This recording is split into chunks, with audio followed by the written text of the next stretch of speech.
nuovo episodio del podcast con Team Blondie e Team Blondie. Buongiorno e buonasera a tutti quanti. Nella puntata di oggi faremo una recensione su un film che abbiamo visto poco tempo fa, che tra l'altro è in offerta su Amazon, che lo potete comprare a 5 euro. Si tratta di Megan. È in pratica, in parole povere, sarebbe un androide fatto a bambolotta di 1,20 m che... Adesso di 1,20 m, si è preso il metro, capito? Sì, ha detto 1,20 m, come l'ha detto nel film, 1,20 m. È all'altezza di una bambina praticamente. In pratica diventerebbe la tua migliore amica cibernetica, e lì possono saltare tante problematiche. Allora, innanzitutto parliamo del film.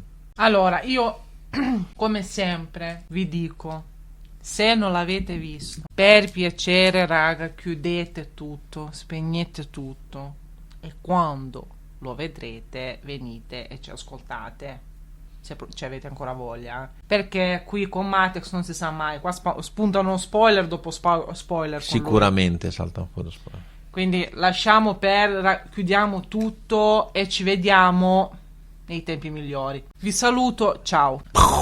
Questo era Mamma mia, questo rutto qua ogni volta.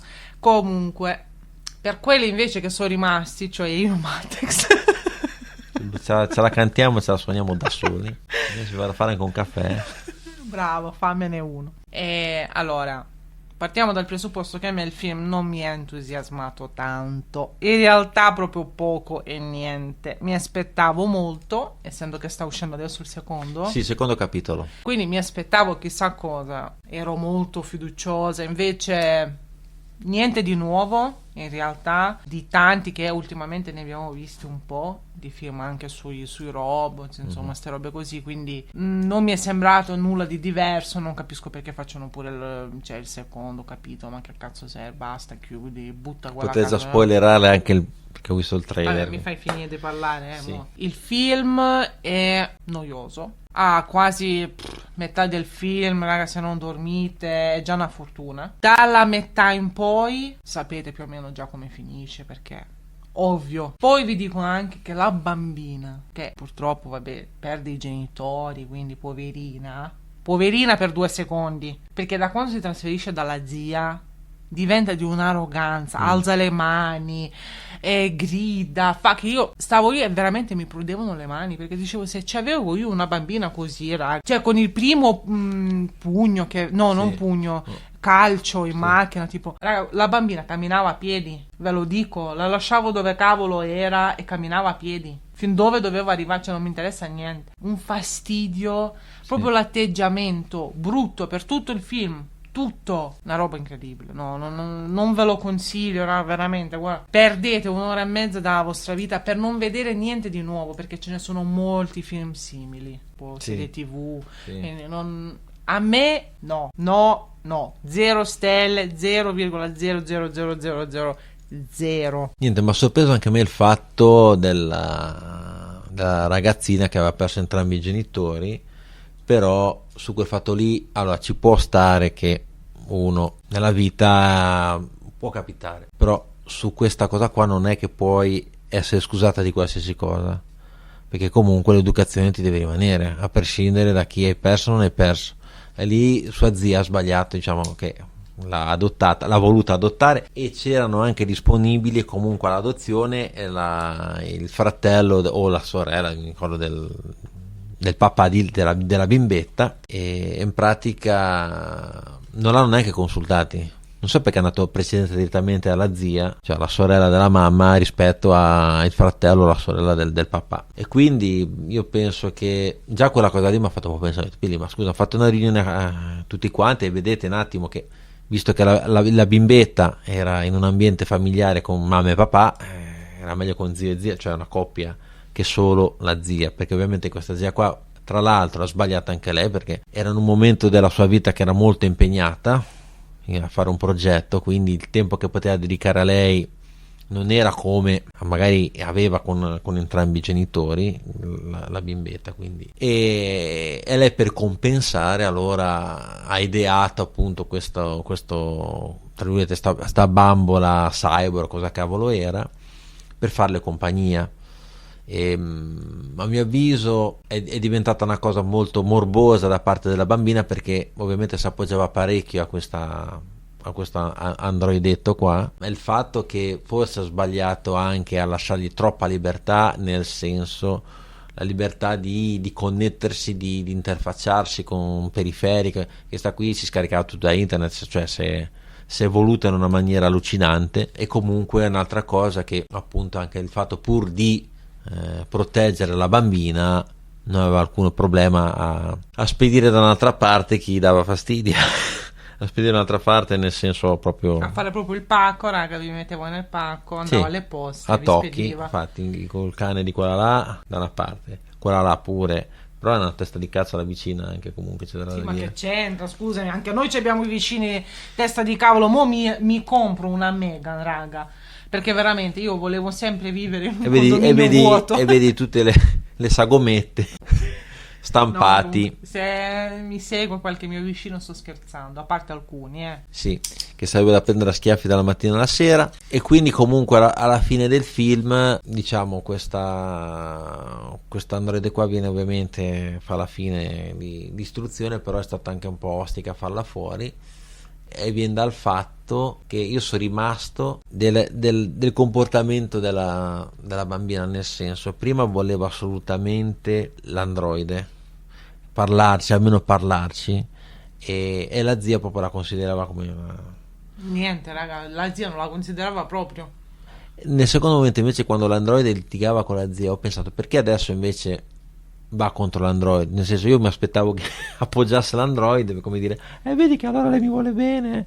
E quindi la reazione è stata un po' strana, quella cosa lì. Infatti mi ha fatto un po' pensare, Io credo che in determinati momenti ti puoi rendere conto, quindi secondo me non è stato così strano, era tutto aspettato, perché come ho detto prima, da metà film tu capisci che andrà a finire male, e ovviamente secondo me era anche abbastanza ovvio che magari, sai, c'è la bambina, c'è la zia, già oramai i genitori erano spediti nel pacco. certo. Ok, quindi in automatico non è che adesso mi fai spedire nel pacco anche la zia, cioè era una cosa ovvia. E anche poi prima delle scene che Megan venisse a casa a litigare con la zia, c'era quella scena che c'era la zia che parlava con la bambina, no? Che diceva le tue emozioni sono normali, sentirsi arrabbiata, sentirsi così. E poi fino a un certo punto, perché 5 secondi prima lei aveva tirato uno schiaffo, Sì. la bambina alla zia. E comunque io ho pensato che comunque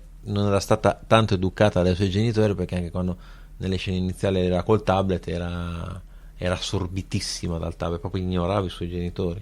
Quindi era una bambina già abituata a fare un po' quel cacchio che voleva già dai suoi genitori. Lei pensava di ovviamente fare quel cacchio che voleva con sua zia, e ci è riuscita comunque, perché gli ha dato prima un calcio in auto, poi ha dato lo schiaffone, e lì ci voleva una punizione. Comunque ci sarebbe stato magari nel film magari adesso avete in castigo, e magari poi quell'altro magari l'andava libera, però non c'è stato non so, perché anche un film è VM16 se non sbaglio, poteva anche incentivare i ragazzi, ora sta cosa la mena, gli fa un cacchio, non lo so. Io non credo che fosse, cioè, che potesse mai incentivare, perché secondo me, non lo so, i genitori normali, uno insegna l'educazione, è una delle prime cose che cominci già a insegnare a un bambino piccolo, che certe cose non si fanno, che al posto dello schiaffetto magari fai la carezzina, proprio è proprio la base dell'educazione.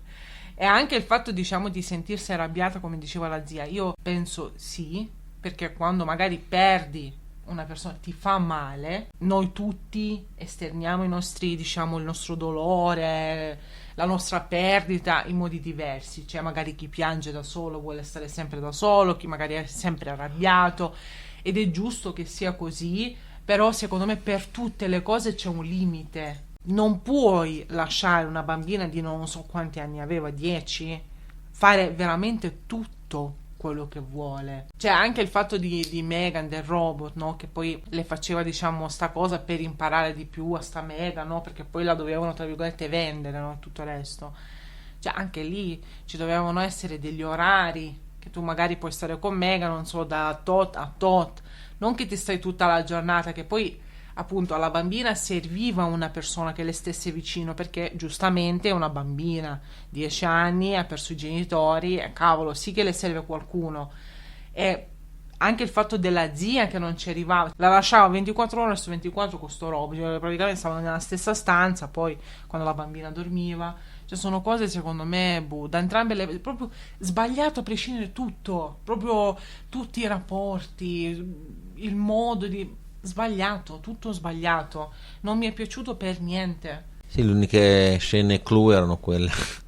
Anche un altro bambino che non rispettava sua mamma quando sono andati al campeggio, che era un po' cresciutello. Vaffanculo, va! Gliela chiamava anche per nome la mamma. Però ci sono già altre persone che chiamano per nome i genitori. No, lasciamo vedere, questo lo faremo un altro episodio a parlare di sta roba.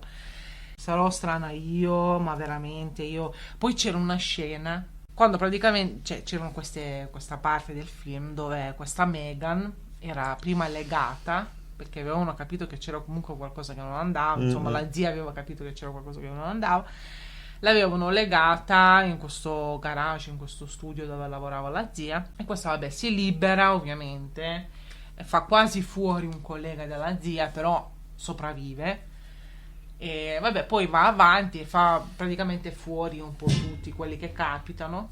E c'è questa scena che lei spunta dall'angolo e c'era tipo il CEO dell'azienda, sì. E c'è praticamente questa telecamera che inquadra sto corridoio, sta Megan spunta dall'angolo, cioè svolta, e poi si ferma, lo guarda e fa un balletto tipo TikTok, ok? Fa un balletto e poi tipo tutta mezza, non so, posseduta, va verso di lui e lo fa fuori. Che cazzo di scena è? Ma che cosa serviva? Mi hai arricchito il film con sto balletto qua? Ma che roba è?